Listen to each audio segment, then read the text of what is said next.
భారత వైమానిక దాడులతో ఇప్పటికే ఉక్కిరిబిక్కిరి అవుతున్న పాక్ మరో పెద్ద కష్టం వచ్చి పడింది. దేశవ్యాప్తంగా చమురు నిల్వలు ఒక్కసారిగా అడుగంటాయి. ఇక రాజధాని ఇస్లామాబాద్ లో 48 గంటల పాటు అన్ని పెట్రోల్ బంక్లను మూసివేశారు. పాక్ ప్రధాన ఎయిర్ బేస్లపై ఇండియన్ ఆర్మీ దాడులు చేయడంతో తప్పని పరిస్థితిలో ఈ నిర్ణయం తీసుకున్నట్లుగా తెలుస్తోంది. మరోవైపు ఇంధన కొరతతో పాటు దేశవ్యాప్తంగా సంక్షోభ భయం అక్కడి ప్రజలను ప్రతిరోజు వెంటాడుతోంది. పాకిస్తాన్ ప్రభుత్వం పెట్రోల్ పై ఇవాల్టి నుంచి రేషన్ విధానాన్ని ప్రకటించింది. గురువారం ఆ దేశంపై భారత్ జరిపిన దాడులతో స్టాక్ మార్కెట్లు ఒక్కసారిగా కుదేలయ్యాయి. సంక్షోభం నుంచి గట్టెక్కించేందుకు సాయం చేయాలని కోరుతూ పలు దేశాలను పాకిస్తాన్ ఆర్థిక సాయం కోరుతోంది.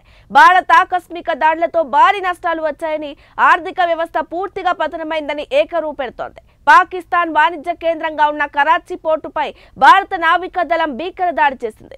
అరేబియా సముద్రంలో మకాం వేసిన ఐఎన్ఎస్ విక్రాంత్ క్షిపణుల వర్షం కురిపించింది.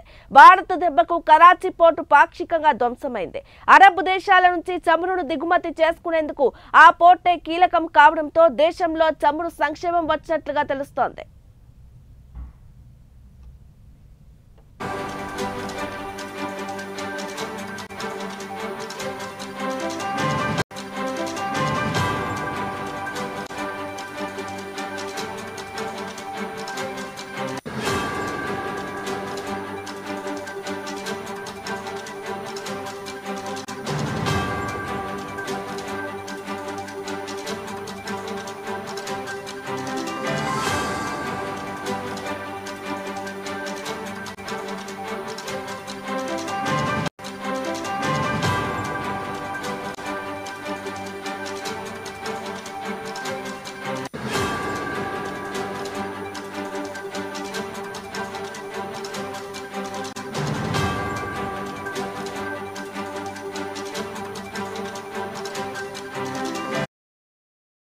ఇప్పటికే ఉక్కిరిబిక్కిరి అవుతున్న పాక్ మరో ఎదురు దెబ్బ తగిలింది.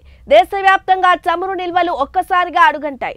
ఇక రాజధాని ఇస్లామాబాద్ లో 48 గంటల పాటు అన్ని పెట్రోల్ బంక్లను మూసివేశారు. పాక్ ప్రధాన ఎయిర్ బేస్లపై ఇండియన్ ఆర్మీ దాడులు చేయడంతో తప్పని పరిస్థితిలో ఈ నిర్ణయం తీసుకున్నట్లుగా తెలుస్తోంది. మరోవైపు ఇంధన కొరతతో పాటు దేశవ్యాప్తంగా సంక్షోభ భయం అక్కడి ప్రజలను ప్రతిరోజు వెంటాడుతోంది.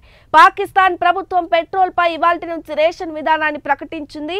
గురువారం ఆ దేశంపై భారత్ జరిపిన దాడులతో స్టాక్ మార్కెట్లు ఒక్కసారిగా కుదేలయ్యాయి. సంక్షోభం నుంచి గట్టెక్కించేందుకు సాయం చేయాలని కోరుతూ పలు దేశాలను పాకిస్తాన్ ఆర్థిక సాయం కోరుతోంది. భారత్ ఆకస్మిక దాడులతో భారీ నష్టాలు వచ్చాయని, ఆర్థిక వ్యవస్థ పూర్తిగా పతనమైందని ఏకరువు పెడుతోంది.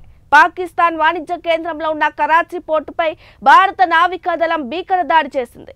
అరేబియా సముద్రంలో మకాం వేసిన ఐఎన్ఎస్ విక్రాంత్ క్షిపణుల వర్షం కురిపించింది.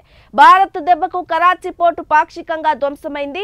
అరబ్ దేశాల నుంచి చమురును దిగుమతి చేసుకునేందుకు ఆ పోర్టే కీలకం కావడంతో దేశంలో చమురు సంక్షేమం వచ్చినట్లుగా తెలుస్తోంది.